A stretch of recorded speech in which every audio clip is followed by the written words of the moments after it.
महाभारत से तू लोग के 12th में प्रश्न पूछता है, ठीक है, ऑब्जेक्ट, ठीक है। तो सबसे जरूरी है कि इसमें महाभारत एक महाकाव्य है, सबसे बड़ा महाकाव्य है, ठीक है, और सबसे बड़ा धर्म ग्रंथ भी है हिंदू धर्म में, ठीक है। कौन सा? महाभारत। महाभारत को किसने लिखा था? ध्यान से सुनो, अब आपस में बात नहीं करना। महाभारत को किसने लिखा था? महर्षि वेद व्यास ने। किसने लिखा था? महर्षि वेद व्यास ने महाभारत को लिखा था, ठीक है। अब महाभारत की जो कथा है यह कहाँ से शुरू होती है और इसमें क्या क्या घटनाएं हुई, उस सबको जब जानोगे, ठीक है, तब तुम्हें याद हो पाएगी कि इसमें कौन कौन से योद्धा हुए, कौन कौन से ऋषि हुए, कौन सी इसमें जो है रानी हुई और किस तरह से महाभारत हुआ, ठीक है। तो सबसे पहले हम जानेंगे, एक राज्य हुआ करता था जो गंगा के किनारे होती थी, ठीक है। अपने भारत में गंगा नदी बहती है ना, गंगा नदी बहती है और गंगा के ही किनारे एक राज्य था जिसका नाम था हस्तिनापुर। क्या नाम था? हस्तिनापुर राज्य था। हस्तिनापुर। हस्तिनापुर एक क्या था? राज्य था, जो कहाँ थी? गंगा के किनारे थी, ठीक है। और यहाँ के एक राजा हुआ करते थे जिनका नाम था शांतनु। क्या नाम था? शांतनु। यहाँ के जो राजा थे उनका क्या नाम था? शांतनु, ठीक है। और जो महाभारत की जो शुरुआत होती है यह इसी राजा से होती है, शांतनु से ही कहानी का स्टार्ट होता है। तो ऐसा थोड़ी था कि शांतनु से पहले कोई राजा नहीं हुआ करते थे, शांतनु से पहले भी बहुत से राजा थे, ठीक है। और शांतनु जो है यह किस वंश से? तो कुरु वंश के राजा थे। कौन वंश के? वंश का नाम कुरु था। इस कुरु वंश में इससे पहले बहुत सारे राजा हुए, जिसमें से भरत भी एक राजा हुआ करते थे बहुत दिन पहले, और उसी भरत के नाम पर हमारे देश का नाम भी भारत था, ठीक है। इसी कुरु वंश से पहले के राजा होते थे कौन? भरत, ठीक है। भरत से पहले अगर पता करें कि कौन कौन से राजा हुए शुरुआती में, तो बहुत सारे राजा हुए, ठीक है। उसमें जो है देवतार का भी नाम आ जाता है, जैसे ब्रह्मा हो गए, इंद्र हो गए, इस तरह से नाम आता है। चंद्र करके नाम था, बहुत सारे राजा थे, ठीक है। तो वो सब अलग था और वो सब पहले की बात है, जो जिसका चर्चा कहाँ है? पुराणों में है, ठीक है। पुराण भी जो है ग्रंथ है अपने हिंदू धर्म। अब जो है यह राजा शांतनु है, और शांतनु कहाँ के राजा थे? हस्तिनापुर के राजा। पूछा जाएगा प्रश्न कि शांतनु कहाँ के राजा थे, तो क्या कहोगे? कहाँ के? हस्तिनापुर के राजा थे, ठीक है। अब हस्तिनापुर के राजा थे तो राजा सबका क्या होता है कि एक शौक होता है, ठीक है। क्या शौक होता है? शिकार करने का, जंगल में घूमने का। शिकार करने का मतलब अपना जो है धनुष बांध लो और जंगल में घूमते जाओ, और जो भी जानवर मिले उसका क्या करना है? शिकार करना है, मारना है उसको, ठीक है। तो इनका साम्राज्य गंगा के किनारे था, तो जंगल जितने भी थे वो गंगा के किनारे ही थे। रे लड़का, ठीक से बैठो। एक दिन क्या हुआ कि यह जो है शिकार करते गए, तो इनको जो है गंगा नदी के किनारे एक बहुत सुंदर स्त्री दिखती है, और वह स्त्री होती है गंगा, ठीक है। जो देवी गंगा है वही रहती है, ठीक है। और गंगा को यह देखते हैं, ठीक है। अक्सर होता था क्या कि जब शिकार करते करते राजा थक जाते थे तो पानी पीने के लिए अक्सर क्या करते थे? गंगा नदी के किनारे जाते थे, ठीक है। तो एक दिन क्या हुआ, उसी गंगा के तट पर कौन मिल गई? गंगा मिल गई खुद। किनको? शांतनु को। अब यह इनको मिले, बातचीत हुआ इन दोनों में, ठीक है। और यह घटना कई बार हुई, ठीक है। बार बार ये जाते थे और इनको गंगा मिलती थी, तो ये क्या करते थे? आपस में बातचीत करते थे। समय बीतता गया और इन दोनों के बीच क्या हो गया? प्रेम हो गया। यानी गंगा और किनके बीच? शांतनु के बीच। गंगा और शांतनु के बीच जो है यह क्या हो गया? प्रेम। प्रेम हो गया।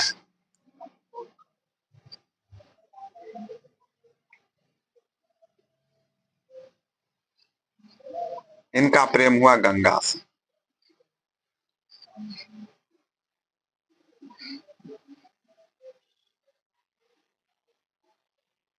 ठीक है। अब क्या हुआ कि इन दोनों के बीच प्रेम हुआ, तो ये जो है इच्छा जताए शांतनु कि गंगा से हम शादी करेंगे। गंगा को कहते हैं हम आपसे क्या करेंगे? शादी करेंगे और एक साथ रहेंगे। तो गंगा ने क्या कहा कि हम शादी करेंगे, लेकिन एक शर्त है, अगर आप उस शर्त को मानिएगा तब हम आपके साथ रहेंगे, ठीक है। तो शांतनु जो है यह शर्त को मानते हैं, कहे हाँ हमको जो है सारा शर्त मंजूर है, ठीक है, और शादी हम करेंगे। तो पूछते हैं शांतनु की गंगा से कि क्या शर्त है आपका? तो ये कहते हैं कि शादी के बाद हमको जो इच्छा होगी हम वही करेंगे, अगर उसमें आप एक बार भी रोक टोक किए उसी दिन हम आपको छोड़ के चल जाएंगे। ठीक है, क्या आज ऐसा संभव हो सकता है? ठीक है, आजकल यही गंगा का रूप सब लग लिए हुए हैं। ठीक है, एक बार बोलती है कि कुछ भी टोक टाक हुआ सीधे हम चल जाएंगे, और यही डर से बेचारा जो पुरुष होता है कुछ बोलता नहीं है, जो करना है करने देती। अब क्या हुआ कि गंगा ये शर्त को या शांतनु मान जाते हैं कि जो भी कुछ होगा क्या होगा, हाँ जो भी कुछ करेंगे हम तुमको कोई रोक टोक नहीं करेंगे, तुमको जो इच्छा होगा वो करना। और कहा जिस दिन आप हमको टोके उसी दिन क्या होगा, हम आपको छोड़ के चल जाएंगे। अब गंगा और शांतनु की क्या होती है, शादी हो जाती है और ये दोनों बहुत ही अच्छे से रहने लगते हैं अपने राजमहल का हस्तिनापुर में।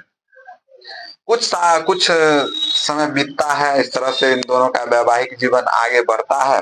और क्या होता है कि शांतनु को एक पुत्र की प्राप्ति होती है, यानी इनके घर में एक बेटे का जन्म होता है। जन्म होता है और जन्म के कुछ समय बाद क्या होती है कि गंगा उस बेटे को ले जा करके और गंगा नदी में डुबा देती है। बच्चे को क्या करती है, जाकर के गंगा नदी में डुबा देती है।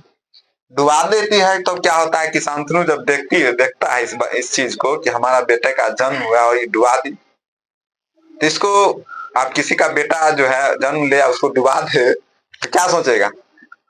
शांतनु को अच्छा नहीं लगा ये घटना देख करके, यह अपने आप पर कंट्रोल किया, लेकिन इसको याद था, इसको क्या याद था कि शर्त है अगर हम टोकेंगे तो गंगा हमको छोड़ के चली जाएगी।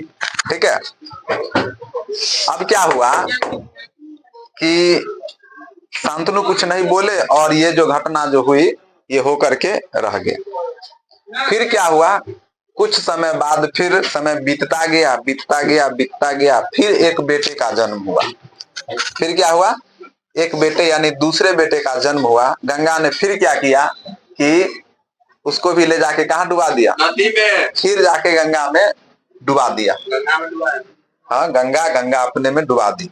डुबाने के बाद जो है यह देख कर भी क्या हुए, शांतनु राजा को दुख हुआ, लेकिन ये भी कुछ बोल नहीं पाए। क्यों, अगर बोलते तो इनकी जो प्रिय पत्नी है गंगा ये छोड़ के इनको चली जाएगी, इसलिए ये डर के नहीं बोलते हैं कि अगर हम बोलेंगे तो बेटा तो गया ही, पत्नी भी हाथ से चल जाएगी। ठीक है, तो ये फिर नहीं बोलते। फिर समय बीतता जाता है, फिर एक बेटे का जन्म होता है। ठीक, और फिर गंगा वही करती है। इसी तरह से टोटल 7 बेटे होते हैं इनके, और सातों को गंगा डुबा देती है। फिर आता है 8वां बेटा। 8वां बेटा का जब जन्म होता है तब शांतनु से बर्दाश्त नहीं होता है, शांतनु अब बर्दाश्त के फाजिल हो गया। अब ये कहते हैं कि तुमको जहां जाना होगा जो करना होगा करो, इस बेटे को हम तुमको मारने नहीं देंगे। तो गंगा कहती है कि आपने हमारा शर्त को तोड़ दिया है और शर्त के अनुसार अब हम आपके साथ नहीं रहेंगे, लेकिन क्या आप जानिएगा नहीं कि इसको हम 8 को डुबाए काहे थे। तो इसके पीछे अब कहानी दूसरी है। ठीक है, अब उस कहानी पर चलते हैं कि गंगा ने अपने 7 बेटे को क्यों डुबाया और उस 8वें बेटे का क्या हुआ।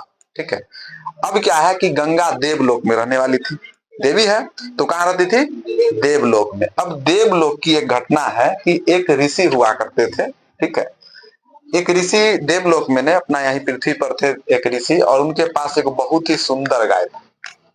और वह ऋषि का जो नाम है, ऋषि का नाम अच्छा आगे बताएंगे ध्यान आएगा तो। ठीक है, वो ऋषि के पास एक गाय थी और बहुत ही सुंदर गाय थी, और दैवीय गुण उनके अंदर था। किसके, गाय के अंदर। अब क्या हुआ कि देवलोक से कुछ जो देवी देवता थे वो यहाँ आए पृथ्वी पर घूमने के लिए, ऐसे ही टहल रहे थे। तो उसमें से एक प्रभास नाम का जो था व्यक्ति था उसी देव पुरुष में, क्या नाम था उसका, प्रभास। अब जो है थोड़ा हम लिखते हैं नीचे, ध्यान रखना। दिख रहा है बोर्ड कैमरा में,